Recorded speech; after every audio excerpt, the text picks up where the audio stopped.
उनकी मदद करें। तो मैं आपको सबको बताना चाहती हूँ कि जो भी बहन अचार बनाना चाहती है, बिस्किट बनाना चाहती है, मोटे अनाज का है, हाथ से बनी हुई है, अचार है, पापड़ है, तो मैं इस मंच के माध्यम से कहती हूँ कि आप जो भी अचार बनाओगे उसकी क्वालिटी अच्छी होनी चाहिए, वो मैं लेने के लिए तैयार हूँ, मैं आपके साथ खड़ी हूँ। दूसरा, आपका जो पापड़ है वो भी मैं लेने के लिए तैयार हूँ, पर उसकी क्वालिटी अच्छी होनी चाहिए। जितने भी स्टॉल हैं, अभी थोड़ी देर में हमारे मुख्य अतिथि माननीय कैबिनेट मंत्री किशन कुमार पवार जी आएंगे और वो हम सबसे रूबरू होंगे। और कल ही आपने सुना होगा माननीय प्रधानमंत्री जी की मन की बात,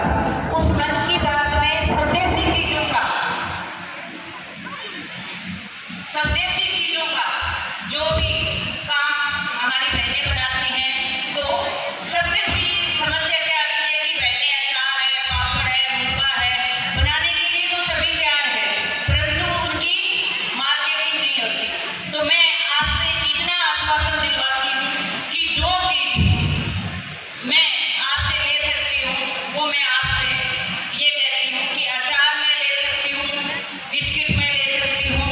पापड़ में ले सकती हूँ, और हाथ से जो माताएं बहनें मेरी बैठी हैं जो सेवैयां बटती है ना, वो भी मैं लेने के लिए तैयार हूँ, ताकि आपकी घर बैठे आत्मनिर्भर यानी आप घर बैठकर जो भी बहनें चीज बनाना चाहती हैं वो क्वांटिटी में ले सकती हैं। इसलिए मैं मेहरबान जी को ये कहना चाहती हूँ कि जो स्टाफ है हमारी बहनें, और भी मंत्री जी आएंगे, विजिट करेंगे तो वो भी देखेंगे। तो मैं आपको, क्योंकि फिर अगर मुख्य अतिथि आ जाएंगे तब इतना समय नहीं रहेगा, तो इसलिए मैं आपको कहना चाहती हूँ कि आप मेरे नंबर नोट कर लो। जो भी बहन जिस गांव में बनाती है, देखो आज हरियाली तीज है, तीज के ऊपर भी हमारे बहुत ऐसे प्रोडक्ट हैं हमारे घर के रोजमर्रा के काम आते हैं। जिंदगी के अंदर याद रखना बहनों कि एक तो शिक्षा और एक पेट से जुड़ी हुई चीज जो हम रोज के खाते हैं, उसके अंदर आप मसाला देख लो, तेल देख लो, आटा देख लो, अचार देख लो, जो भी चीजें हम खाते हैं वो कभी भी यानी बिजनेस के तौर पे मैं बताती हूँ कभी भी फेल नहीं होती। आपके हाथ में हुनर है, आपके पास समय है, आपके पास वो जज्बा है, वो जुनून है, उसको थोड़ा सा आज हरियाली तीज पे आप भिन्न भिन्न गाँव से यहाँ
हमारे बुलावे